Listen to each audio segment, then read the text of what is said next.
Oh, I'm late. Start the intro. Start the intro.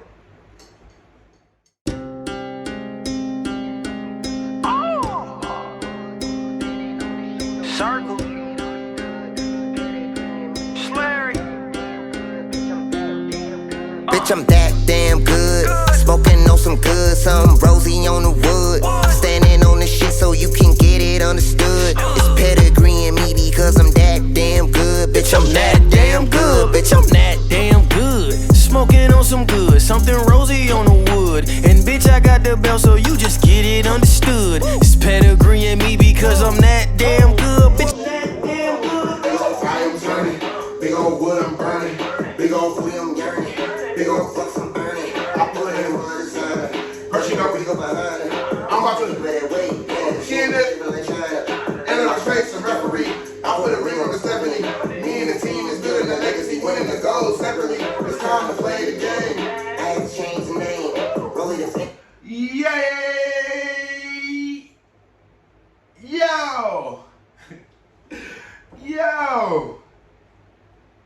Yo! Listen, it's Dame Done. Listen, shut up. Shut up. Shut up. I know I was supposed to be here Friday. I was supposed to be here Monday, and it's now Sunday.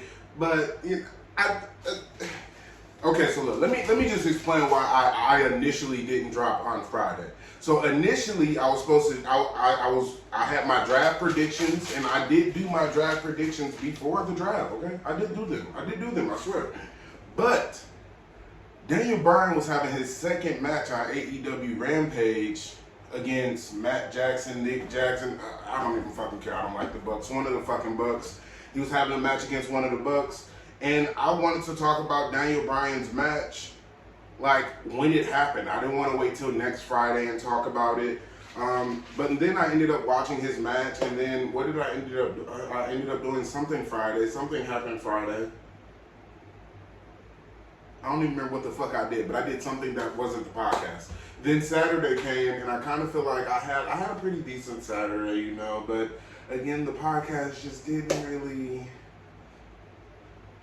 fit into the schedule. So we're here on Sunday. Like, I feel like we'll be okay. We'll be okay. Like, you'll be fine. We'll still do the check-in episode. We'll do that tomorrow.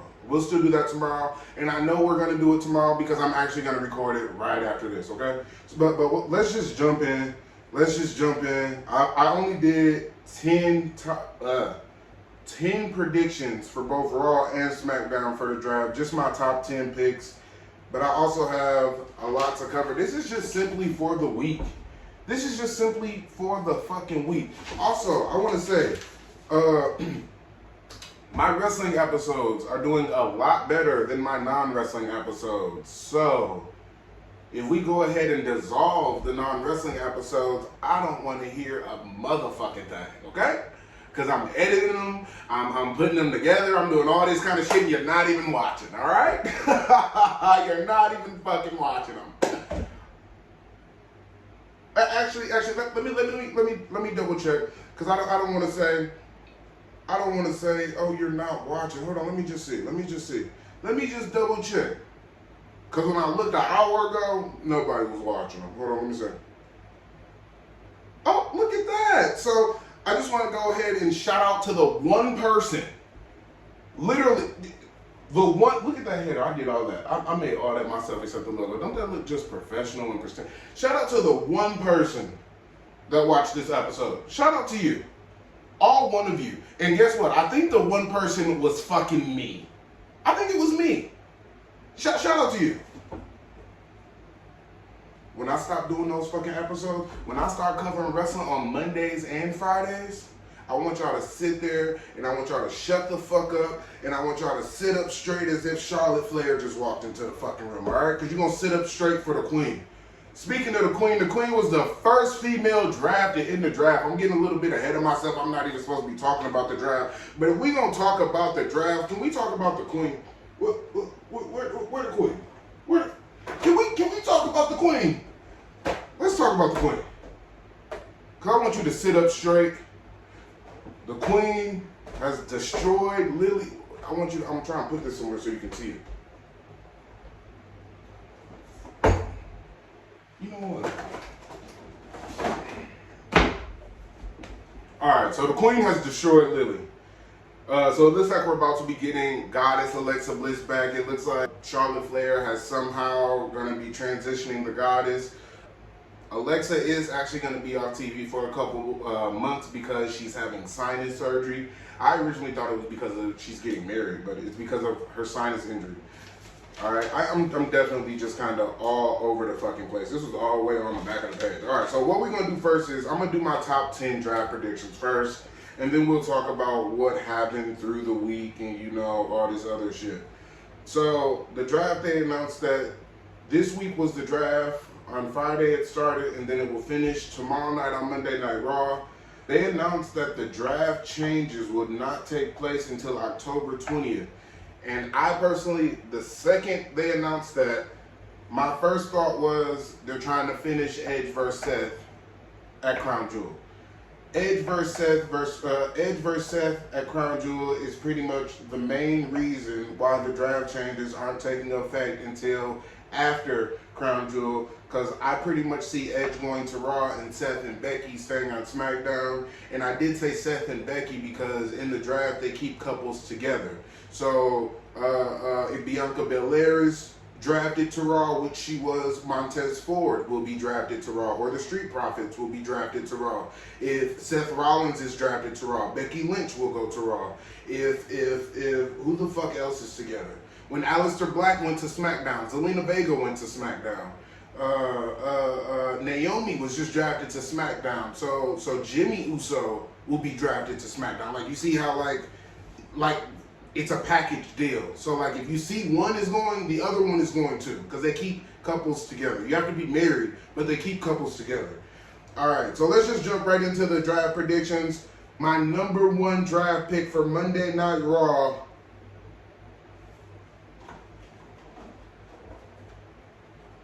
was the Queen, Charlotte Flair. Sit up straight. But Charlotte Flair was actually drafted second to SmackDown, the first overall female drafted, period. Can I just take 1 second and say that Bianca Belair and Charlotte Flair were both the first and the second woman drafted. They're both Aries. Do you see how Aries are just like, we're just the best at everything that we do in life? Hold on. Let me just sidetrack a little bit. A couple more Aries in the wrestling business. Let me tell you, because they all fucking greats. Randy Orton, The Undertaker, Charlotte Flair, Bianca Belair. Damn, I'm missing one, and they a big name too. Randy Orton, The Undertaker. Lana is an Aries. AJ Lee is an Aries. Okay, let's just next. All right, so my first pick for SmackDown was Roman Reigns, the head of the table. He definitely needs to stay on SmackDown. My second pick for Raw was Edge. I pretty much see them separating Edge and Seth.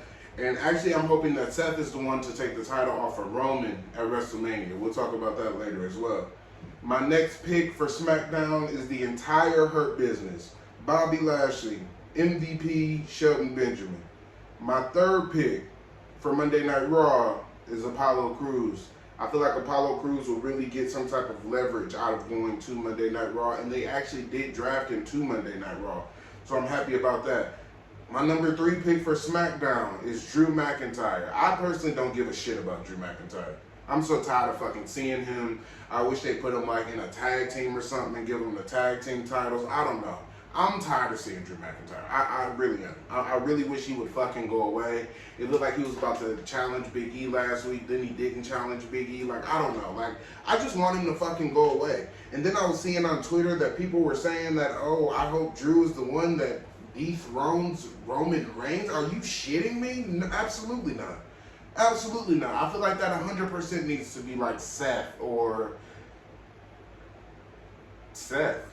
Seth is really the only person I can think that would need to, that could do this really at this point.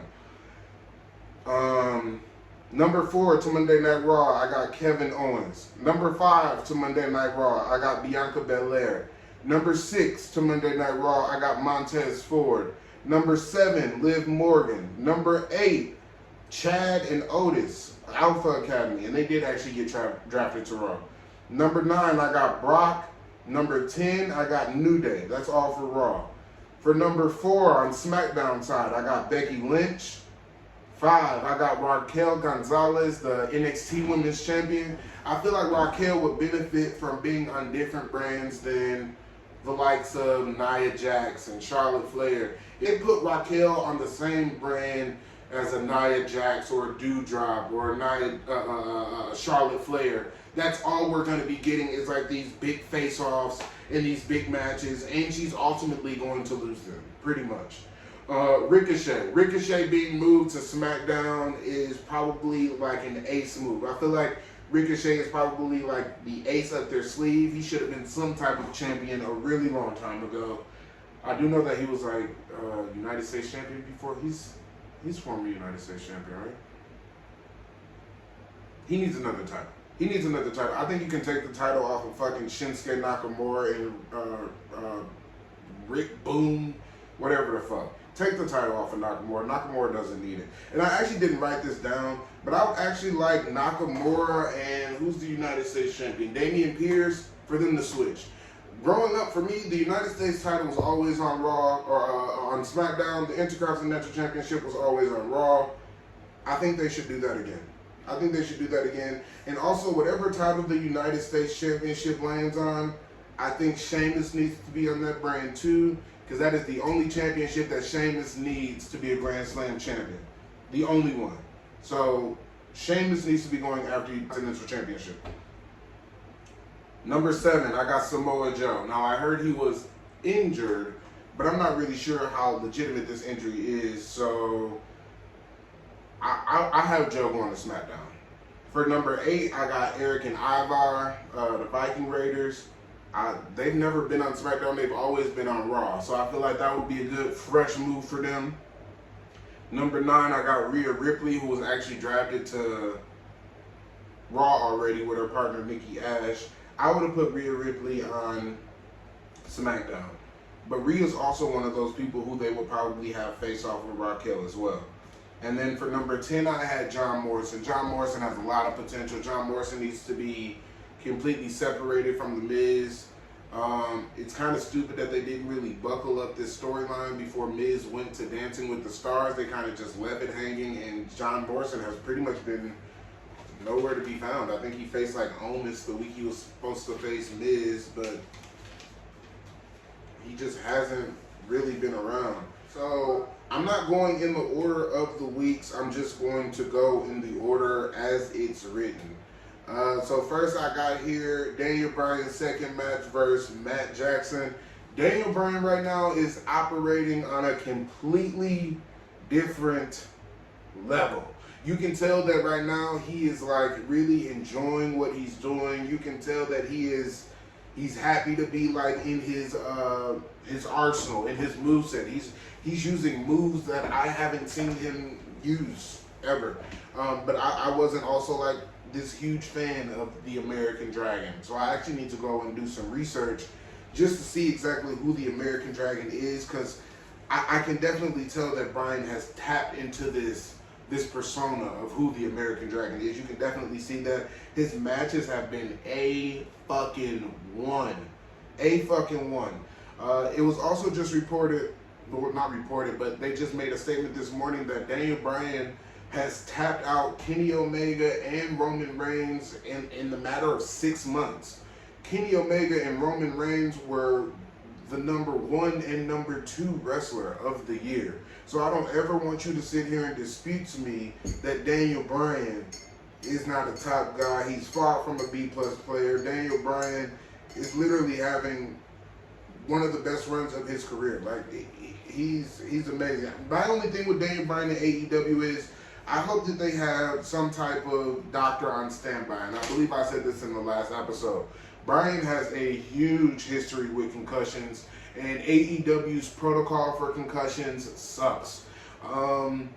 There has been people that have literally laid in the corner of the ring with concussions, and they just laid there while the referee continues to count to 10. Or like, the referees suck to me. I hate all of their referees. Actually, I meant to touch on this in the last episode.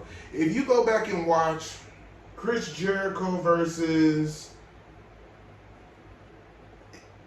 MJF, at their last pay-per-view, at the last AEW pay-per-view, I have never in my life, right hand to God, I have never in my life seen a referee and me actually being able to read their lips instructing the wrestler what to do. Now, I know it happens, but I have never seen it in my life.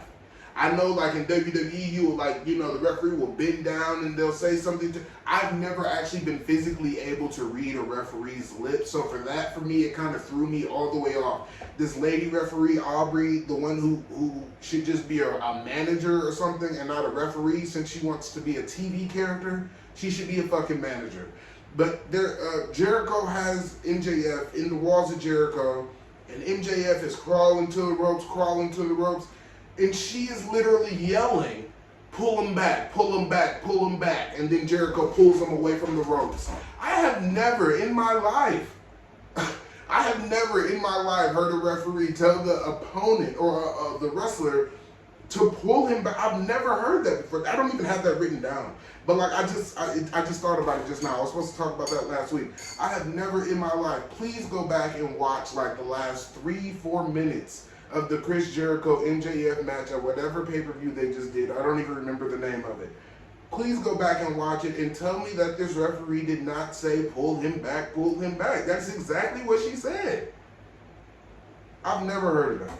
I've never heard of that. They're exposing the business. And actually, speaking of exposing the business, this is a great segue. Hold on. Because speaking of exposing the business, have you all seen fucking Rhodes to the Top, Cody Rhodes and Brandy Rhodes' new reality show? First of all, I want to say it's fucking awful. It's awful. Where the fuck is Total Divas, Total Bellas? Where are they? Where are they? Because I'm not watching Rhodes to the Top.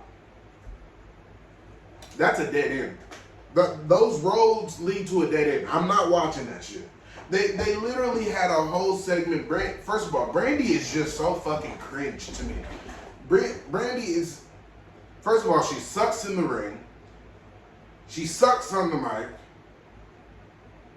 And now, like, they put, like, these batteries in her back. So now she feels like she's better than what she is. I almost feel like. I feel like she's not really, like, a likable person at all. The first half of this show was all about a promo that Cody Rhodes did and basically was saying, like, oh, he's so happy to have a black and white daughter. Okay. Then the second part of the show was about two wrestlers, Jade, who I'll get into later, and Red Velvet.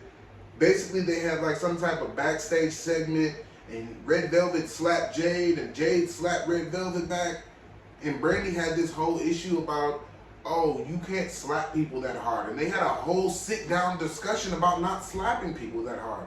Now,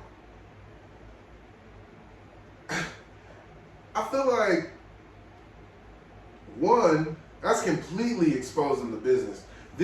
I feel like this show gives people that don't like wrestling and people that say, oh, wrestling is just fake, oh this, oh that. This show gives them nothing but fucking ammo. They literally had a full discussion about, oh, you can't hit people that hard. You're wrestlers. You're wrestlers. Natty has had her teeth knocked out of her match and picked them up, knocked out of her mouth. And she's picked them up and given them to the referee and kept wrestling. They're over there complaining about slaps over in AEW. Slaps. And she's literally sitting there doing an interview saying, oh no, you can't slap people that hard. It's wrestling. It's wrestling. I don't even know how you would slap for fake. I don't even know how you would slap for fake. So if they're complaining about slaps there, can you imagine if they would get like a Stephanie McMahon slap? Cause Stephanie gonna slap the piss out of you. Like, Stephanie is gonna slap the piss out of you. She slapped the shit out of Brie Bella. She slapped the shit out of The Rock. Stephanie is gonna slap the taste out of your mouth, literally.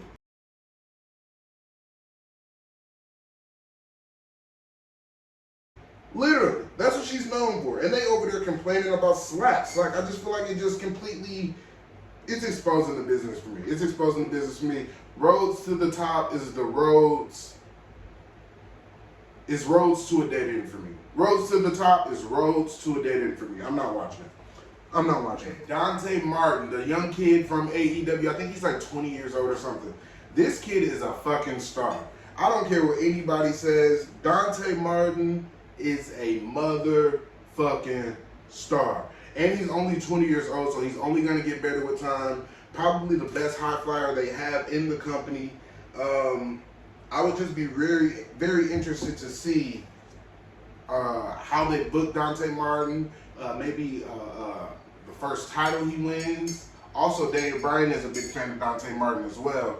But he's just absolutely phenomenal in the ring. He is phenomenal in the ring, absolutely. Jade, I love you. I love you. Actually, I don't really love you. I don't really know you, but this past AEW Rampage was really like the first match that I've actually like sat and watched with Jade.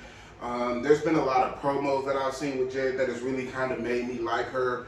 I really like her entrance. I really like her look in the ring. Baby. She definitely needs to improve in the ring, and they have her undefeated. I'm not sure how they have her undefeated, and she's clearly as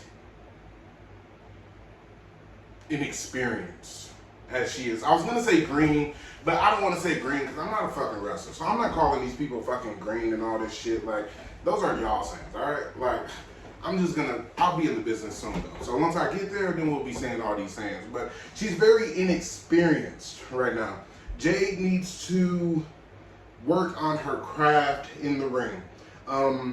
She doesn't really have the promo, but when she walks through the curtain, you can tell that she knows she's a star. You can tell that she knows she's the shit. Kind of much like Charlotte Flair, just not on that level of Charlotte Flair, but the confidence level is like, for me, I love female wrestlers that just come out and they just ooze confidence. Like, they know they're the shit and they want you to know that they the shit too. Like Lacey Evans, Charlotte Flair, Jade, Peyton Royce. I was a big fan of Peyton Royce. Heel Sasha Banks. Like, I love female wrestlers when they have like this overly confident persona. I really love that. Heel Billy Kay. I really do love that. And I feel like Jade has that down. But once it gets to like the in-ring, she really needs to get in there and work on her craft. And I think that's fair to say. That's a fair critique. She looks great. She definitely has the look. But in the ring, she is absolutely awful. She's awful. Now, I know I did touch on this at the top of the show, but they definitely do keep couples together in the draft. You do have to be married, but if you are a married couple in the draft, they will keep you together. I feel like the only couple they've ever kept together that wasn't married was Charlotte Flair and Andrade, but that's because that's Charlotte Flair.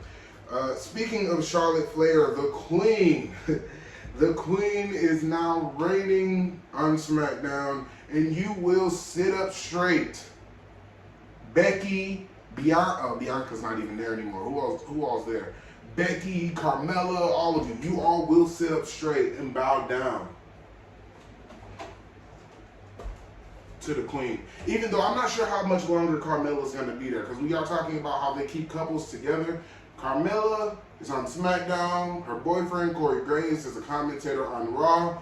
So I'm pretty much sure that you can expect to see Carmella going to Monday Night Raw in the draft tomorrow or on Raw Talk or something like that, because, you know, they do like the draft after the draft, kind of. Speaking of Becky Lynch, Bianca Belair, and Sasha Banks, they have a triple threat match at Crown Jewel for the SmackDown Women's Championship, and this is pretty much the biggest triple threat match I can think of that they've made in quite some time for the women.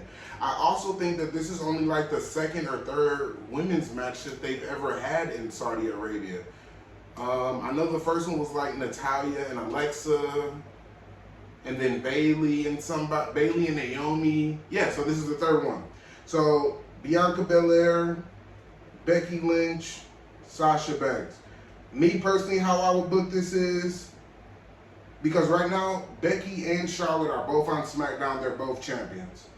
I would have Bianca Belair win this match, pin Sasha Banks, send Sasha Banks to Raw with Bianca, and then have Bianca and Charlotte like swap titles, and then you can button it up at Survivor Series and have Bianca Belair versus Charlotte at Survivor Series. But I feel like you at Crown Jewel, you have to have Bianca Belair win this match to solidify her as a big name. Like she's now in the conversation of Bayley, Becky, Sasha. She's had rivalries with Becky, Bayley, and Sasha all this year alone. I don't think there's anybody ever that has come in and has had a rivalry with all 4 horsewomen, has been in the ring with all 4 horsewomen in 1 year. I don't think anybody has ever done that. And she was in the ring with Charlotte Flair because Charlotte just kicked her fucking head off in heels on SmackDown on Friday. So I definitely think they could have Bianca Belair. They need to have Bianca Belair win this triple threat match, but don't even pin Becky. Have her pin Sasha, because that would protect Becky Lynch, and then you can go on and have Sasha Flair. You can go on and have Bianca Belair versus Charlotte Flair at Survivor Series. Because if they're not going to do Bianca Belair versus Charlotte Flair at Survivor Series, what are they going to do? Charlotte versus Becky at Survivor Series? I don't want to see that again.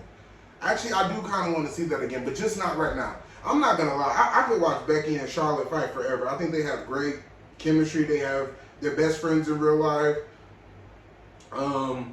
So I wouldn't mind seeing them wrestle again, just not right now. I definitely feel like this is Bianca's year, and they need to not only have Bianca win the title at Crown Jewel, but she needs to go on and beat Charlotte Flair at Survivor Series as well. Right now, I feel like Montez Ford is on his way to a singles run. Bianca Belair has already been drafted to Monday Night Raw. That was Street Profits splitting confirmation for me, part 1. Actually, no. Street Profits splitting confirmed for me, part 1 was Roman Reigns versus Montez Ford. Because they're trying to test Montez Ford and see if he can go as a singles competitor. Because if you think about it, right before they split the Iconics, Peyton had a singles match, Billy had a singles match, the next week they were split. So Montez Ford just had that match with Roman Reigns as a test. Then Bianca Belair just got drafted to Raw. That's confirmed number 2. Then Hit Row just got drafted to SmackDown. That's number 3. And I only say Hit Row is number 3 because I don't see them having these. I'm trying to think of I don't see them having these over-the-top black acting people all on one show. They're not going to do it. They are not going to do it. Montez Ford and Hit Row, Street Profits and Hit Row are basically the same groups with more people. So I feel like they wouldn't do that. And again, Bianca's already went to Raw and they keep couples together. So Montez is either going to Raw or the Street Profits are going to Raw. But I pretty much see Montez Ford going on a singles run. And actually how I would book this is, I would have the Street Profits in a tag team match on Raw. Right after the match, have Sonya and them come out, announce the draft, announce that Raw has selected Montez Ford. When they select Montez Ford, either Angelo needs to attack Montez or Montez needs to attack Angelo and close it out. We don't need a nice long rivalry after this. We don't need any of that shit because what's his name? Dawkins is either going to be released or in an NXT in a year, and it's really sad to say. I'm really sorry to say that, but you're probably going to NXT. Speaking of NXT, have y'all been seeing God's greatest creation? Have y'all been seeing Mandy Rose down there in NXT killing the game? Dude, I sat in this chair over a week ago and I told you that in 6 months to a year, Mandy Rose will be NXT champion. Production, put the picture on the screen. Put the picture on the screen.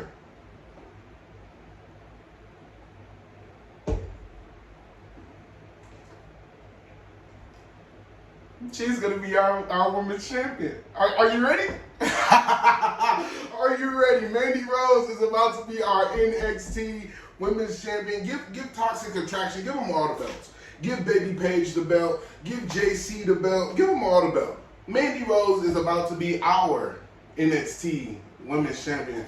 I was also supposed to be the Mandy's fan of the week. Maybe they're like trying to surprise me. But like, if I could be fan of the week for the Mandys, I would appreciate that. Mandy, I love you. Sonya, I love you. Not as much as Mandy, but I love you. Iconic. Come on, do it. Iconic.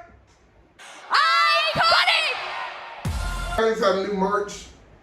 It has officially dropped. And to me, Billie Kay's merch is a lot better than Peyton Royce's merch. She got the You Gotta Be Joking Me shirt. So I'll definitely be getting the You Gotta Be Jerking Me shirt and the Inspirations, I think they're called. Yeah, I'll get the group shirt and then I'll get the Billie Kay shirt. But I also need to get a Rob Van Dam shirt and a Dan Bryan shirt. So I think I'm just gonna order all this shit in just one and just like order 5 shirts. So I don't have to keep fucking ordering from Pro Wrestling Tees. But yeah, Iconic's got new merch out, so be on the lookout for those.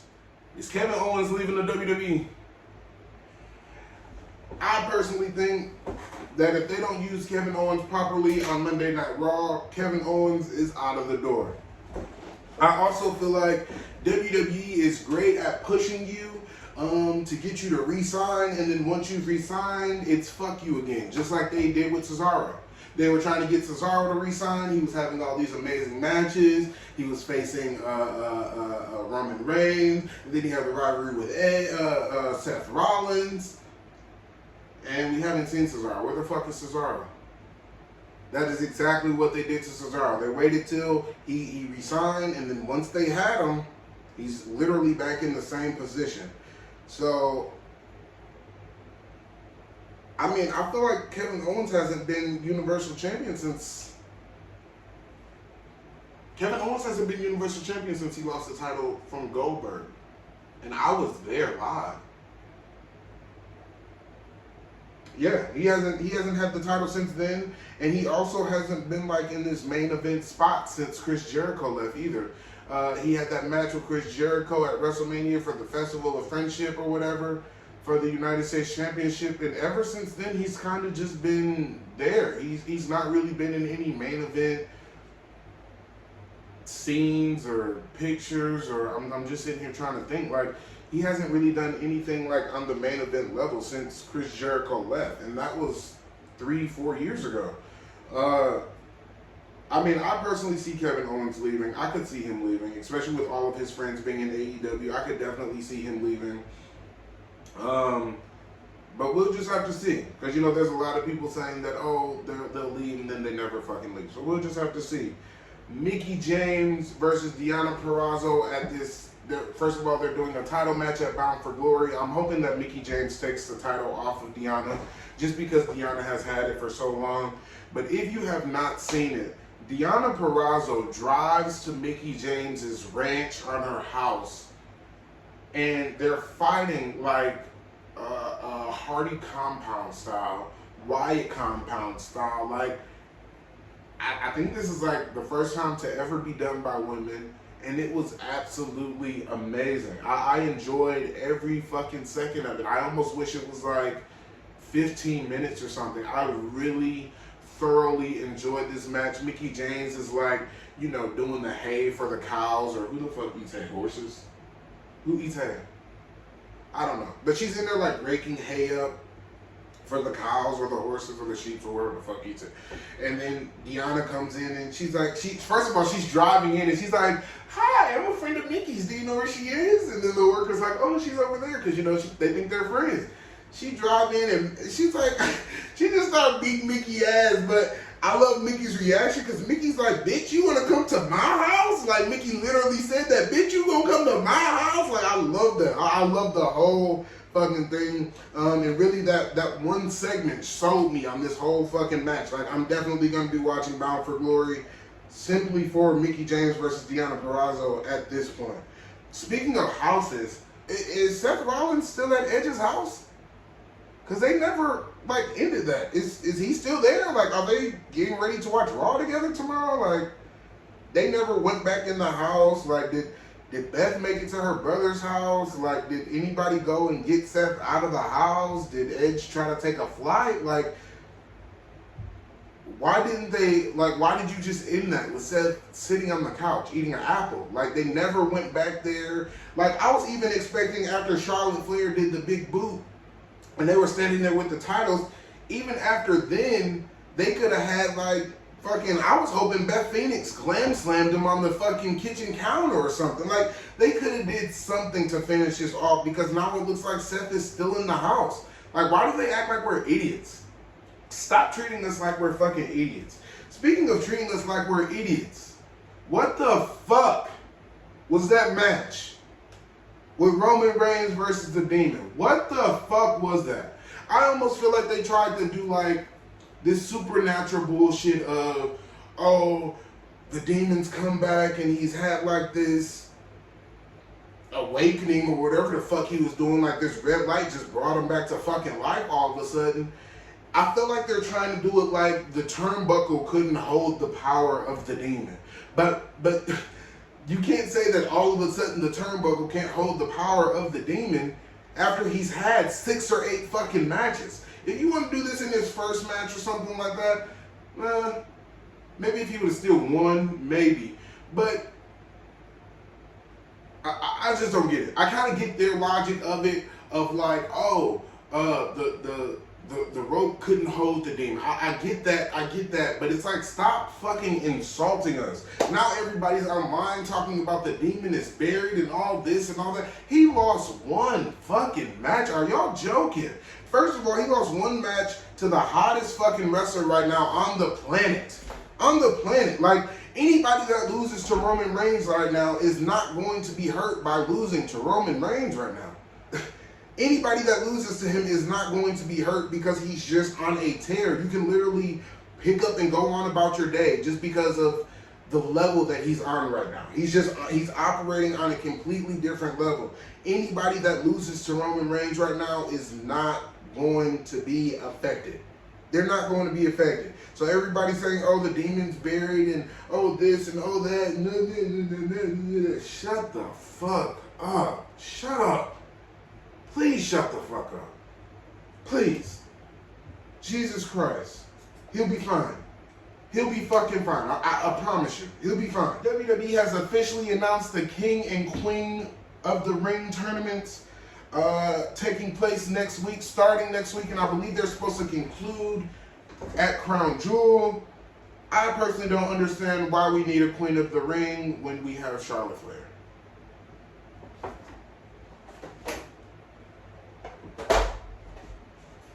Can you tell I'm a Charlotte fan? Can you tell I'm a Charlotte fan? Why do we have a Queen of the Ring when we already have the winner of the Queen of the Ring? Actually, I feel like the Queen of the Ring is going to be a great catapult for somebody, and it definitely needs to go to somebody that's not Bianca Belair, that's not Becky Lynch, Sasha Flair, why the fuck do I keep saying Sasha Flair? Becky Lynch, Bayley, Bianca Belair, Sasha Banks, Charlotte Flair. The Queen of the Ring does not need to go to any of those people. It needs to go to somebody like Underground. And I almost want to say Liv Morgan, but I want Liv Morgan to win the Royal Rumble. Liv Morgan has been having a lot of fucking momentum. She's been the sentimental favorite. The crowd has really been behind her. They pretty much are going to have no choice but to push Liv Morgan at some point. They can't keep denying Liv Morgan. But I don't want Liv Morgan to win the Queen of the Ring because I want her to win the Royal Rumble. For the men, I want even if he doesn't win, they have to put Xavier Woods in this King of the Ring tournament. It's literally all he has been talking about since for the last 5 years. And I know that's all he's talking about is because when they announced the King of the Ring tournament, the first person I thought about was Xavier Woods. So they definitely need to have him in like some type of qualifying match. And I also feel like it's time for Xavier Woods to get his just due. Kofi has been WWE champion. Big E has been WWE champion. It is time for Xavier to do something. He needs to show that he's not the third wheel. He needs to show that he is not the weak link. Speaking of that, the New Day did just get split on the draft again. I feel like this is somehow going to turn into something with the Usos being drafted to Raw, and then they'll swap the New Day and the Usos, and then they'll do something with that at Survivor Series. I don't see New Day staying split up. I think the Usos are gonna get drafted to Raw, and because the Usos are going to Raw with Paul, and so Roman Reigns told Paul to make sure his cousins are drafted to SmackDown. They're not going to get drafted to SmackDown. His cousins are going to get drafted to Raw. They're going to beat Paul Heyman's ass. Brock Lesnar's a free agent, so he'll probably be there. Brock Lesnar can go to any show he wants to. He's a free agent. So the Usos are going to Raw with Paul Heyman. Usos are probably going to be drafted to Monday Night Raw.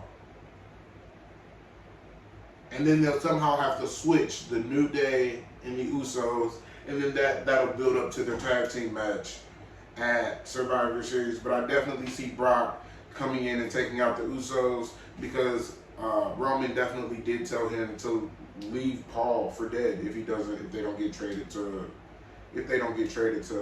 SmackDown.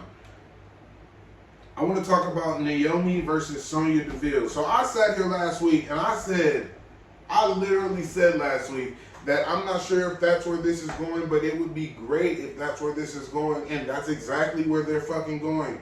Clearly, they are building up to Naomi bringing Sonya Deville back into the ring.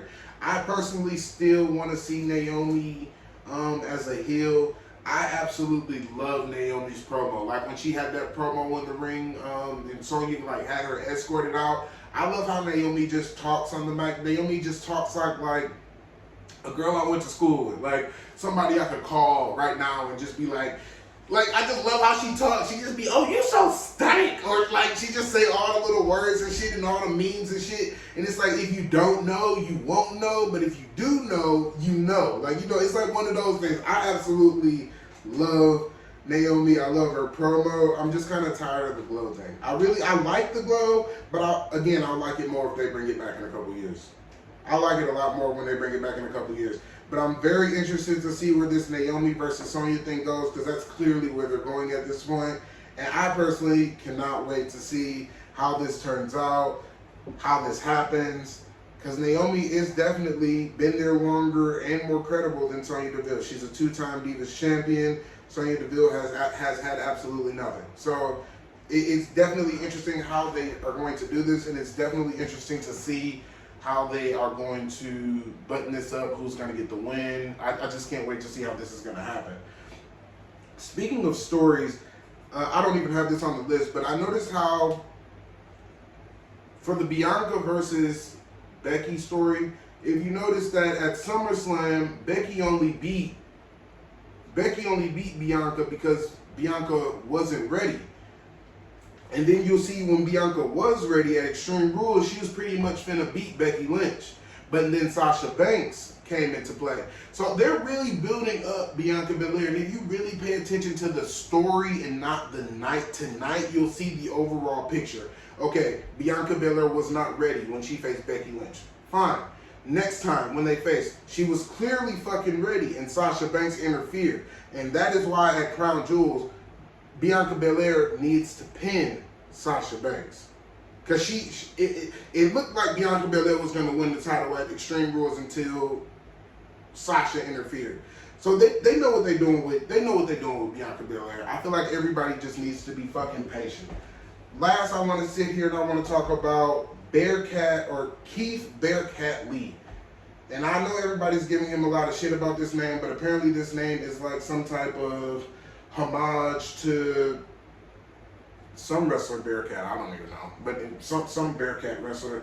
But it's like some type of homage to him. It's some type of, tipping of the cap to him. I feel like I would like the name a lot better if it was Bearcat Keith Lee and not Keith Bearcat Lee or whatever it is. Like, I feel like it in the middle like that, it just completely throws it off. Like, why not just be Bearcat Keith Lee instead of Keith Bearcat Lee? Like, that throws it all off. And also, can we give Keith Lee his old theme song back? I hate his new song. Also, and since we're giving people their songs back, can we give fucking Shelton Benjamin his old song back? I hate his song too. Jeff Hardy just got his old song back, so it's clearly possible. Speaking of Jeff Hardy was just drafted to SmackDown, so I'm really interested to see if they're going to do Hardy versus Roman, Hardy versus Seth. There's a lot of fresh matchups for Jeff Hardy on SmackDown, and I do believe that he does belong on the blue brand. Lastly, I just want to talk about I did just say the last thing was my last thing, but that's not my last thing. This is my last thing, I swear. There's a couple people that are out. Alexa Bliss is out with the sinus surgery. We talked about that. Nia Jax is supposed to be out for a couple months due to the arm injury from Shayna Baszler. Shayna also needs to go to SmackDown. Nia was drafted to Raw. Eva Marie is out for an arm injury by Shayna Baszler. MVP is out because of an injury by Randy Orton, but he really was injured for something else. But Alexa, Eva, and Nia are all out right now for extended periods of time. Obviously, Nia and Eva are storyline, and Alexa was getting that sinus surgery. So it'll be interesting to see how they're going to work them back into the storylines once they're back. But it doesn't look like they're all back. And then I would love to see MVP come back and be managing the Hurt Business on SmackDown. But that is all I have for today's show. I thank everybody so much for sitting out and, listening to me. This is a little longer. It's a little longer, you feel me? And I don't give a fuck. You gonna sit here, you gonna watch that shit, or you not gonna watch that shit according to my fucking numbers.